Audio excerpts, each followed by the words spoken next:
Oke, selamat siang.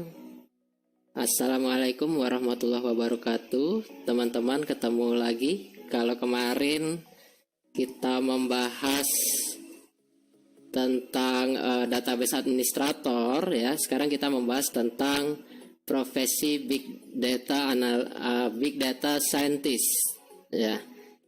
Sebelumnya perkenalkan, ya, masih seperti yang kemarin, kami dari Aliansi YouTuber Ekoji Raja Wali 34, ya. Yang nanti selama 1 bulan itu ada 34 kita membahas mengenai profesi-profesi yang khususnya di informatika, ya. Jadi buat teman-teman yang mau kuliah atau yang sudah kuliah gitu, ya, sudah kuliah di bidang komputer atau informatika, mungkin bisa menjadi referensi apa sih nanti kalau sudah lulus itu pekerjaannya, profesinya apa saja, ya. Jadi bayangannya sih kalau komputer kan kalau nggak programmer ya mungkin database atau ya seputaran itu, ternyata ada banyak loh gitu, ya. Ada ini nanti yang kita bahas itu ada 34 jenis macam profesi, ya, serta potensinya. Jadi mungkin teman-teman bisa lihat, oh, minat saya itu ada di mana saat belajar di kampus itu kan kelihatan tuh kita senangnya suka bagian, ada yang suka bagian coding saja, ada yang suka bagian desain, ada yang suka bagian database, ada yang lain dan lain sebagainya, jaringan begitu, ya. Nah, kali ini kita bahas tentang big data scientist, ya. Nama saya Andi Ismail, ya. Kalau saya dari Kalimantan Tengah, ya, tepatnya saya sekarang lagi di Sampit seperti itu. Oke.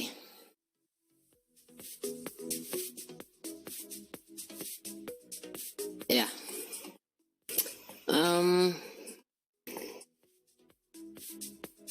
Kita mulai dari big data itu sendiri, ya, mungkin, ya. Jadi big data itu, ya, atau kalau bahasa Indonesianya itu disebut juga maha data gitu, ya. Datanya besar soalnya. Ya, jadi istilah ini digunakan untuk data yang berkapasitas besar dalam jumlah, ragam, ukuran, dan kecepatan yang tidak sesuai dengan standar struktur dari arsitektur database konvensional gitu, ya. Jadi database konvensional ini sudah ampun-ampun lah gitu, ya, karena datanya terlalu besar, terlalu beragam, dan terlalu cepat bertransaksinya seperti itu, ya. Ya. Jadi karakternya tadi, ya, volumenya besar, volume datanya, ya. Kemudian velocity atau kecepatan datanya juga besar, ya, sangat cepat seperti itu, ya. Kemudian variety, ya, atau keragaman jenis dan sifat datanya itu terlalu beragam, ya, dan jenisnya itu sangat besar, jumlahnya sangat banyak. Kemudian velocity atau variasi kualitas dari datanya juga besar, jadi ada kualitasnya itu nggak seragam, ada yang bagus, ada yang jelek gitu, ya, yang diterima nanti oleh database itu gitu. Kemudian dari keragaman, kemudian dari jenisnya yang beda-beda, akhirnya kalau dikumpulkan itu susah untuk dibaca kan gitu. Jadi akhirnya nilai datanya itu atau value-nya dari data yang diterima itu kecil gitu. Susah membuat informasi dari data yang begitu banyak, begitu besar gitu kan. Mau dijadikan apa gitu. Itu karakteristik big data, ya. Jadi ada 5V of big data tadi, ya. Volume, velocity, variety, kemudian veracity, ya, dan value.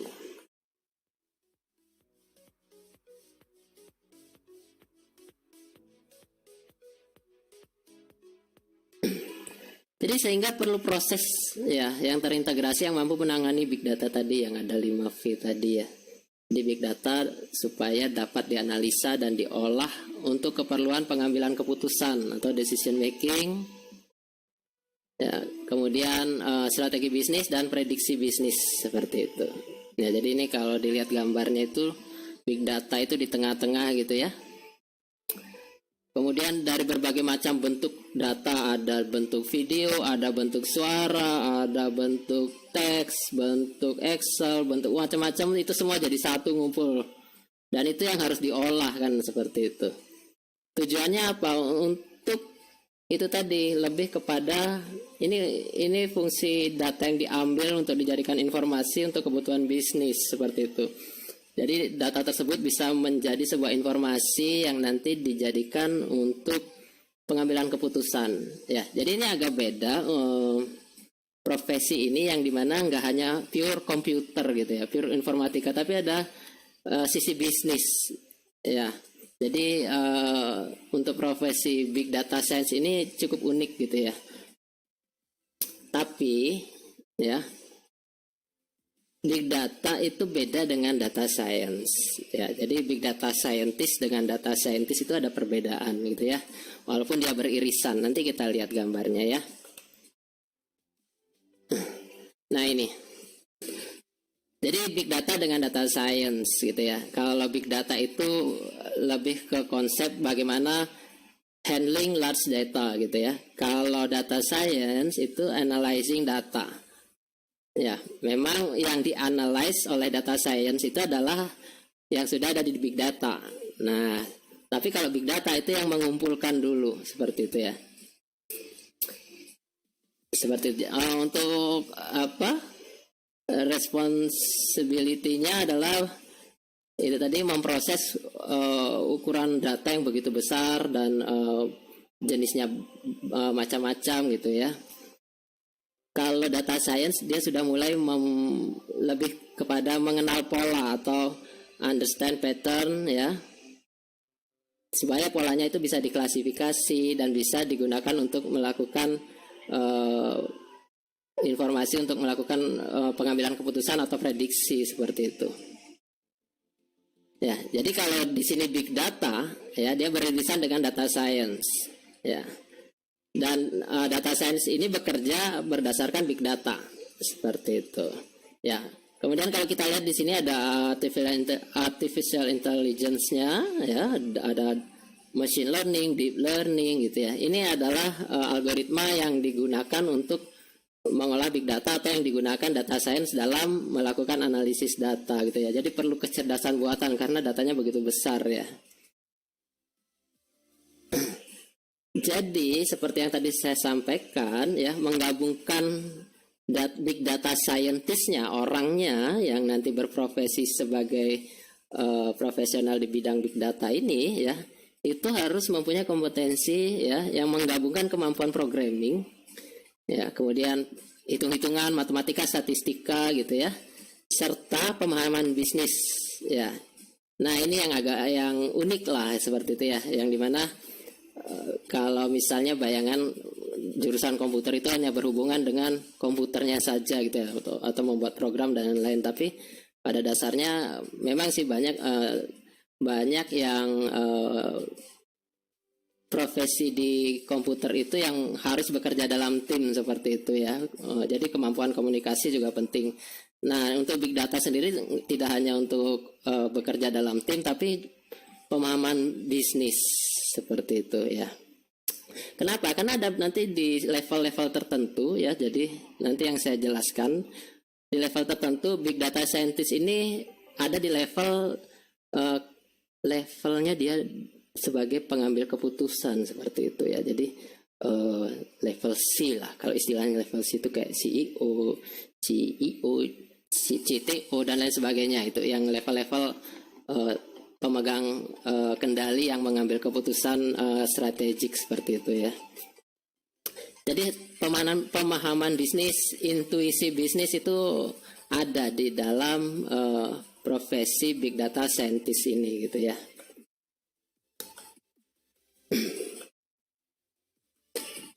Nah, Kemudian digunakan di mana sih ya big data ini ya? Jadi dari berbagai sektor ya seperti keuangan, retail, kesehatan, olahraga, pendidikan, ICT itu sendiri ya. Kalau keuangan itu misalnya di perbankan, kemudian di asuransi dan lain sebagainya ya. Demikian juga di retail ya, menangani customer, data yang demikian banyak ya, bahkan nanti kita lihat perusahaan-perusahaan di Indonesia gitu ya yang di mana dia sudah menggunakan big data dan dia sudah punya di dalam big data itu ada namanya knowledge management system seperti itu ya. Sebentar lagi kita bahas ya. Karena demikian kompleksnya kompetensi yang harus dimiliki oleh big data scientist, maka big data is a big pay gitu ya. Jadi di dunia itu dia termasuk salah satu dari 10 data centric IT jobs yang bayarannya besar seperti itu ya. Jadi ini cukup menarik ya, terutama di Indonesia mungkin gitu, karena belum banyak begitu ya, belum sepopuler mungkin tidak sepopuler programmer gitu ya, atau di bidang networking, database gitu ya, atau web gitu ya. Ini jadi profesi yang belum populer di Indonesia tapi sudah sangat populer di luar negeri. Itu bisa menjadi peluang buat teman-teman semua yang kuliah atau yang mau kuliah mengambil program studi yang berhubungan dengan informatika ini ya. Nah, bagaimana di Indonesia ya? Big data scientist di Indonesia itu gimana gitu. Oke, kita rujukannya misalnya kita ambil rujukan gitu ya, menurut peta okupasi nasional bidang teknologi informasi dan komunikasi tahun 2017 ya. Big data scientistnya sendiri itu merupakan salah satu cabang keahlian dari data management system ya. Maksudnya data management system itu adalah aspek ini berkaitan dengan kemampuan seorang individu dalam merancang, membangun dan mengimplementasikan sistem basis data. Tadi berhubungan juga sih dengan database administrator gitu ya. Yang kemarin kalau yang belum nonton videonya kemarin bisa ditonton ya, karena ini berhubungan kental dengan database gitu ya, database administrator yang kita bahas kemarin ya, basis data dan atau informasi yang termasuk konten digital gitu ya. Ruang lingkup dan jenis model database dimaksud beraneka ragam seperti berbasis struktur, relasional, objek dan lain sebagainya. Termasuk di dalam domain ini adalah kemampuan mengolah data tidak terstruktur ya, seperti yang dikembangkan dalam konsep big data dan business intelligence. Itu lingkupnya data management system ya, lingkup luasnya. Di dalamnya kan dia ada profesi big data scientist gitu ya. Kalau kita lihat mungkin teman-teman tahu ada helpdesk support manager, database administrator kemarin, sistem integrator ya, dan ada 21 jenis profesi lainnya ya yang terkait dengan data manajemen sistem itu sendiri. Salah satunya yaitu tadi big data scientist ini termasuk salah satu dari 20 jenis profesi yang kaitannya hanya data manajemen sistem ya. Ya, jadi begitu banyak ternyata profesi yang dari informatika ini ya, sangat menarik ya. Nah ini 5 unit kompetensi big data scientist ya, ada 5. Monitor and improve knowledge management system ya, KMS gitu biasanya disingkat KMS gitu ya. Build a data warehouse ya, kemudian develop a knowledge management strategy, perform ICT focus enterprise analysis ya, plan and monitor business analysis activities in an ICT environment. mungkin 4 dan 5 ini yang nanti saya jelaskan di belakang, bahwa ini hubungannya ke level C-level gitu ya, dimana mereka ini yang mengambil keputusan atau yang menerjemahkan data menjadi sebuah strategi jangka panjang seperti itu. Oke. Kemudian ini yang tadi ya kita jelaskan, kalau kita back dulu 5 unit kompetensi untuk yang nomor 1, monitor and improve knowledge management system. Ini ya. Maksudnya apa? Ya, ini bagian support dan maintain, merawat dan mendukung gitu ya, support knowledge management system atau KMS yang ada di suatu perusahaan, lembaga atau organisasi yang jadi KMS ini, anggap KMS itu kalau mau dibayangkan itu sebuah software ya, sistem itu yang berhubungan dengan knowledge management seperti itu, yang sudah ada di perusahaan itu atau di lembaga organisasi. Nah, big data scientist inilah yang nanti yang mensupport dan maintain seperti itu. Ya. Nah, knowledge management system ini adalah itu tadi yang saya kalau kita membayangkan bersama gitu ya. Itu adalah sistem teknologi informasi komunikasi yang memproses, menciptakan, membagikan, menggunakan, dan mengelola suatu pengetahuan dan informasi dari sebuah organisasi. Jadi semua bentuk informasi yang tacit, yang tersirat gitu ya, pengalaman seseorang, pengalaman misalnya pengalaman senior manager gitu ya. Jangan sampai mereka misalnya udah senior manager terus mau pensiun gitu, ilmunya belum diturunkan ke junior-juniornya gitu ya. Kan pengalaman puluhan tahun itu kalau hilang begitu saja kan luar biasa, kita kehilangan banget kan gitu untuk perusahaan apalagi. Jadi itu yang dari tersirat itu harus menjadi tersurat, dimasukkan dalam sebuah sistem TIK ini supaya menjadi knowledge tadi dan bisa dipelajari, pengalaman ya, yang tidak hanya tutorial seperti itu ya, pengalaman yang terjadi di lapangan itu bisa menjadi sebuah manual yang ada di knowledge management system yang nanti bisa dipelajari oleh semua yang ada di organisasi tersebut gitu ya. Nah, yang sudah pakai KMS ini ternyata banyak ya, terutama perusahaan besar. Jadi kalau teman-teman yang membayangkan berprofesi sebagai big data di big data ini ya, big data scientist ini, maka yaitu berarti sudah calonnya ya bekerja di perusahaan-perusahaan besar seperti ya ini ada Unilever. Ini yang saya masukkan nggak banyak ya, tapi di Indonesia saja itu sudah banyak sekali gitu ya.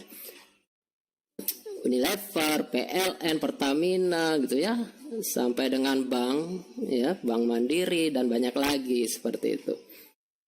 Mandiri Syariah, ada Taspen gitu ya.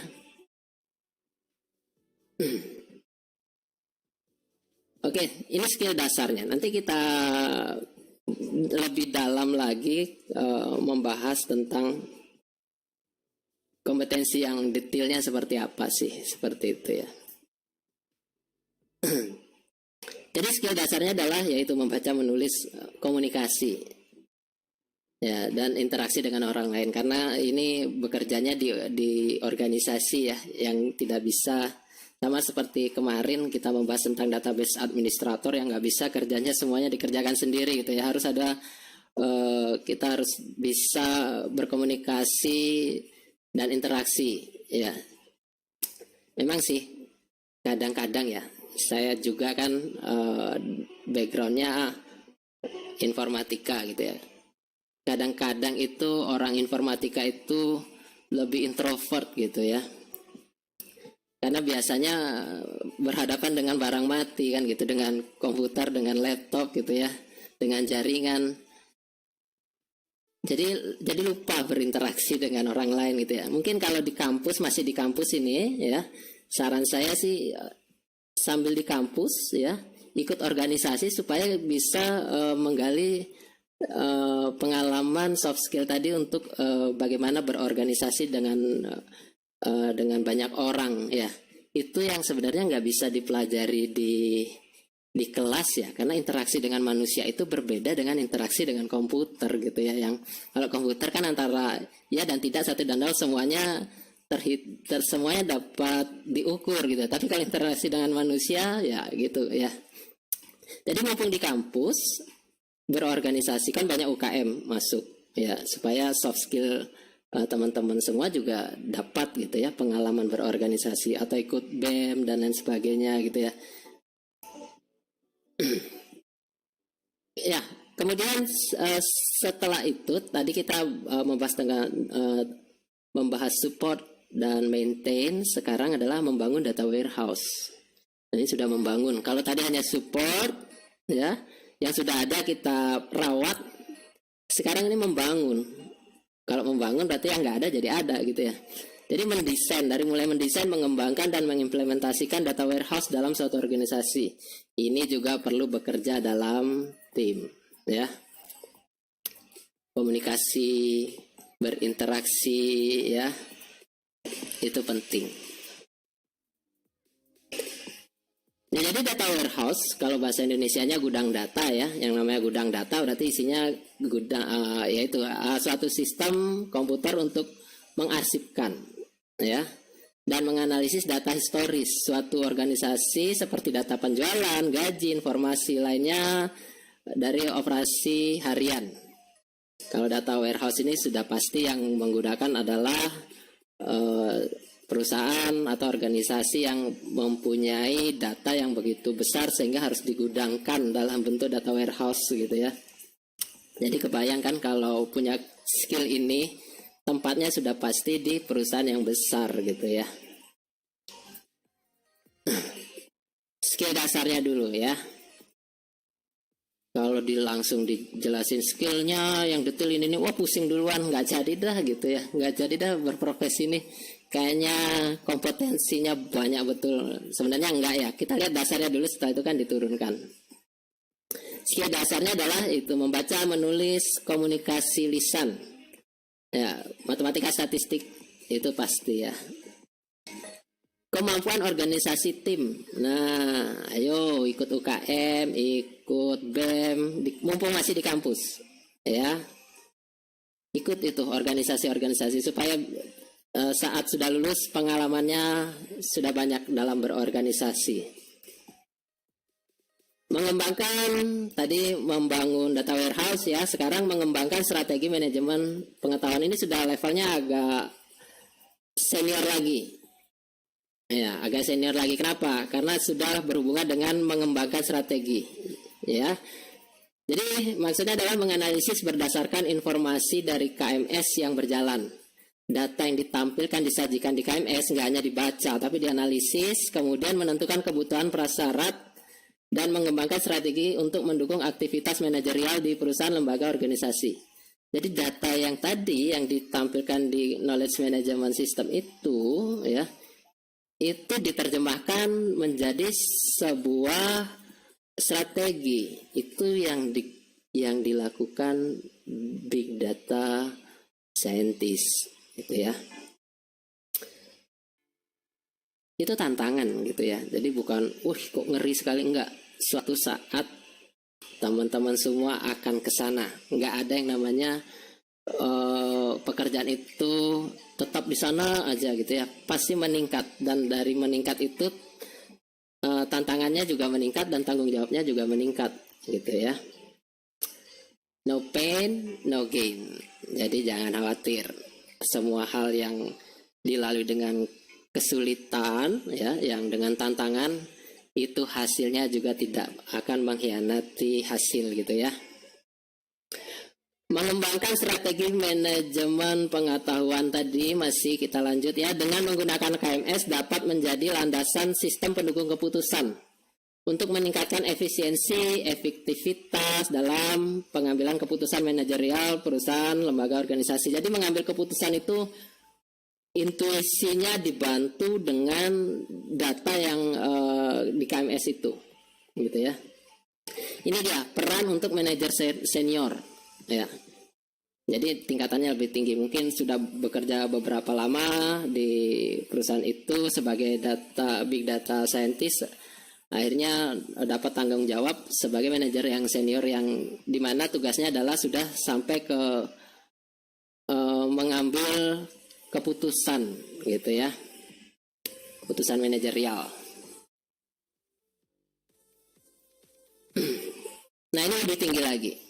Ya, melakukan analisis perusahaan, ya, lembaga organisasi yang berfokus pada TIK. Jadi memberikan analisis perusahaan dan menentukan kemungkinan solusi teknologi informasi dan komunikasi atau TIK itu yang tersedia untuk memberikan solusi, ya, suatu permasalahan atau untuk perencanaan jangka panjang. Jadi nggak hanya kalau yang tadi mungkin hanya memberi strategi yang sifatnya menengah gitu ya. Kalau ini sudah mengarah ke visi gitu ya, perencanaan jangka panjang gitu, berdasarkan analisis berfokus pada TIK ini gitu. Jadi untuk merencanakan dan memantau kegiatan analisis bisnis dalam lingkungan TIK ini ya masih sama ya. Merencanakan dan memantau kegiatan analisis bisnis dalam lingkungan TIK diperlukan untuk membangun dan mengelola kegiatan analisis bisnis teknologi informasi dan komunikasi dalam organisasi skala menengah sampai skala besar. Ya. Karena analisisnya untuk jangka panjang gitu ya. Ini manajemen tingkat tinggi gitu. Jadi kalau tadi manajer senior, ini manajemen tingkat tinggi ya, level C biasanya. Level C itu ya itu tadi CEO, CTO dan CC lainnya gitu ya. Manajemen tingkat tinggi keterampilan bisnis dan teknis untuk mengelola dan menganalisis kebutuhan perusahaan yang lebih kompleks dalam industri TIK. Jadi ada analisis bisnis ya, dimana tadi kompetensi bisnis ini yang diperlukan gitu ya. Nah, kalau kita turunkan tadi ya, ada 5 kompetensi, mungkin 2 di atas ya, yang memonitor dan improve knowledge management system serta data warehouse itu biasanya basic entry level, maksudnya baru melamar kerja dapatnya bagian monitor gitu ya, udah agak lama baru ke data warehouse ya, itu basic entry ya, masuk kedua itu kompetensinya. Kemudian sudah agak lama naik jabatan di middle management level, jadi ada hubungan dengan manajemen ya, develop a knowledge management strategy. Ini udah tingkatan manajemen bisnisnya sudah mulai terasa kental ya, dan teknisnya juga sudah mulai berkurang, lebih ke manajerial gitu ya. Nah, untuk si level ini 2 kompetensi selanjutnya adalah perform ICT focus enterprise analysis dan plan and monitor business analysis activities in an ICT environment. Si level di mana mereka yang mengambil keputusan berdasarkan data yang disediakan ya.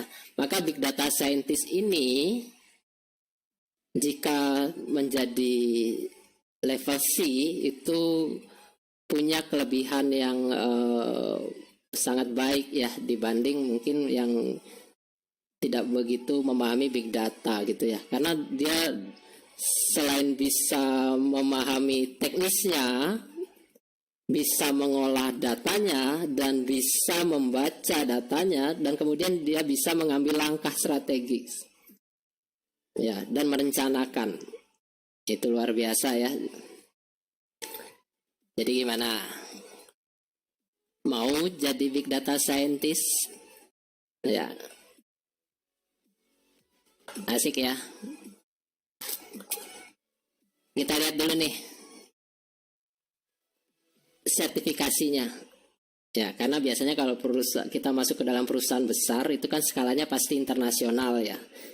Ya minimal nasional gitu ya. Jadi dibutuhkan pengakuan bahwa kita ini bisa sebagai big data scientist. Dengan cara apa? Yang mengakui bukan kita, tapi yang mengakui adalah lembaga atau orang lain tadi dengan cara sertifikasi.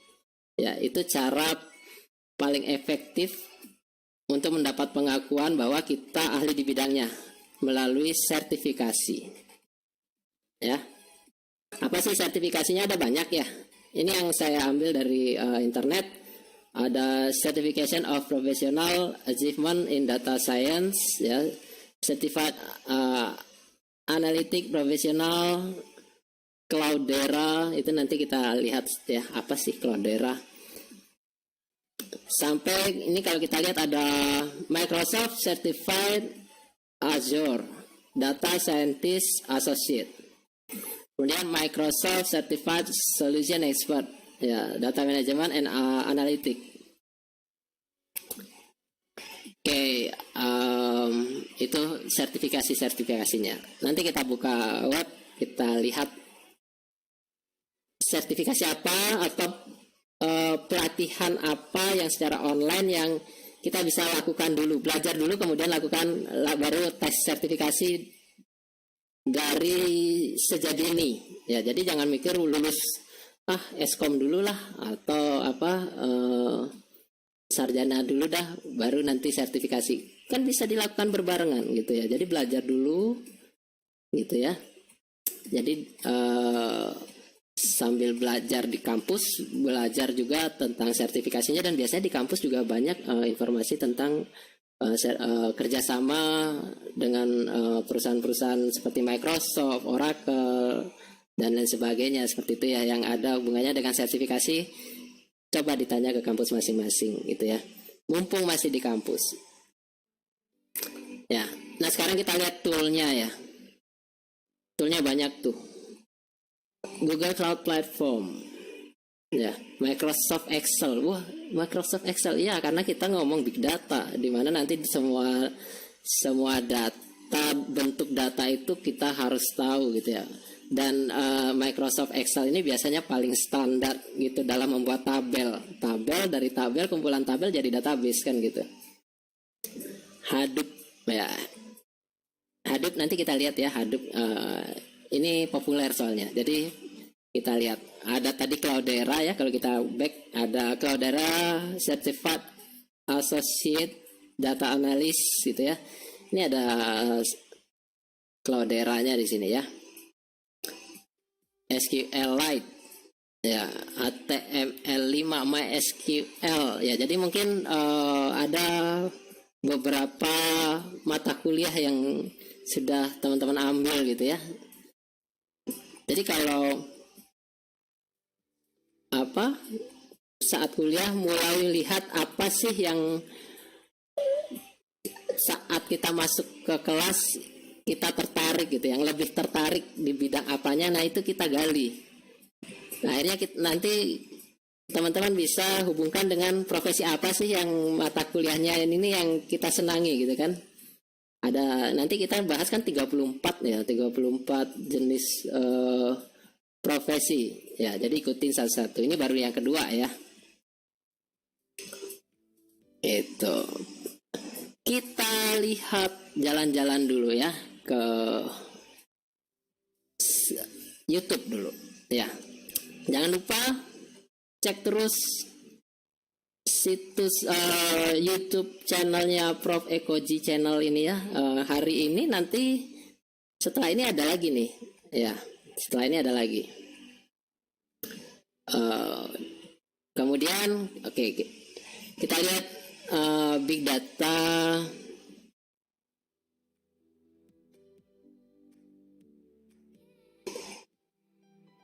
Big data certification. Ya, kalau di search di Google ini saya coba ya, big data certification.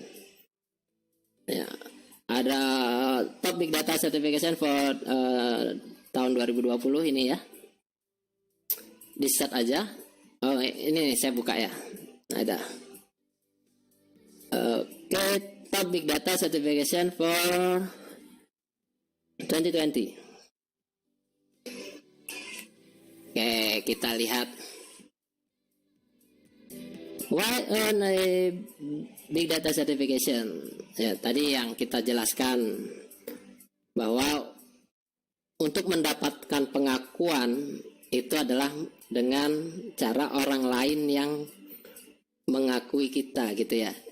Caranya orang lain mengakui adalah dengan memberi itu tadi, sertifikasi tadi gitu ya. Oke, kita lihat nih ada Cloudera gitu ya. Cloudera Top Big Data Certification, itu ada jenisnya CCP, CCA. Waduh, banyak ya. Jadi keywordnya kalau mau di search di Google tulis aja oke, Big Data Certification ya. Kita lihat di Udemy yang paling gampang ya. Amazon Web Service Certified Data Analytic Specialty. Ya, sebelumnya namanya Big Data gitu ya. Kita lihat nih sertifikasinya ya. DynamoDB, Redshift, Kinesis, wah gitu ya. Yang nanti dipelajari. Nanti kalau kita lihat di sini ada, saya lihat tadi apa yang kita bahas itu Apache Hadoop.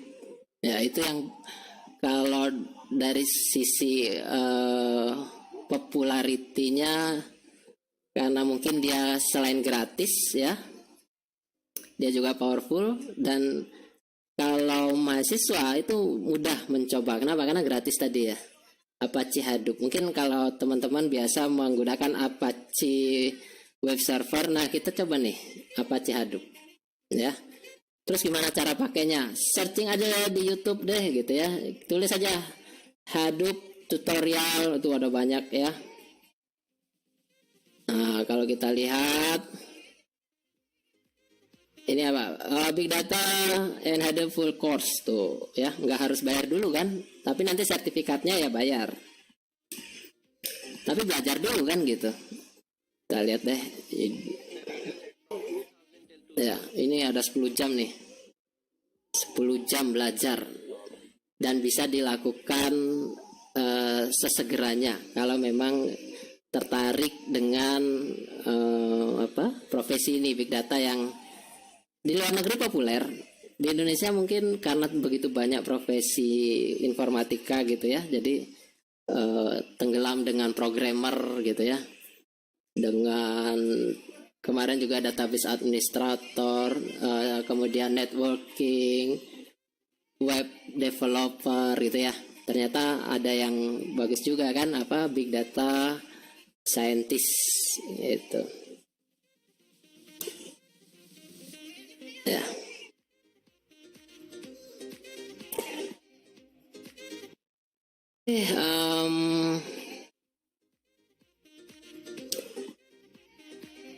Mungkin itu dari saya ya. Untuk nanti kalau mau diskusi tanya-tanya silahkan ya, dari chat boleh atau komen di video ini.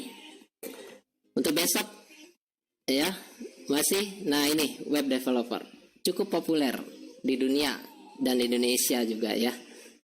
Nah yang menyajikan nanti dari Kepulauan Riau nih ya, rekan saya Muhammad Iqbal ya. Jangan lupa jadi di subscribe dulu ya supaya nggak ketinggalan. Ya kira-kira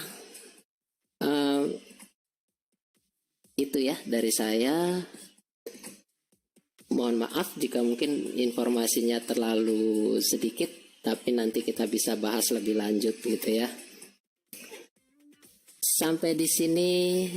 Jika ada yang salah kata atau dalam penyampaian ada yang salah, ada yang kurang, mohon maaf ya. Selamat siang, sampai ketemu besok dengan topik yang lainnya. Sampai dengan nanti 1 bulan ya. Wassalamualaikum warahmatullahi wabarakatuh. Selamat siang.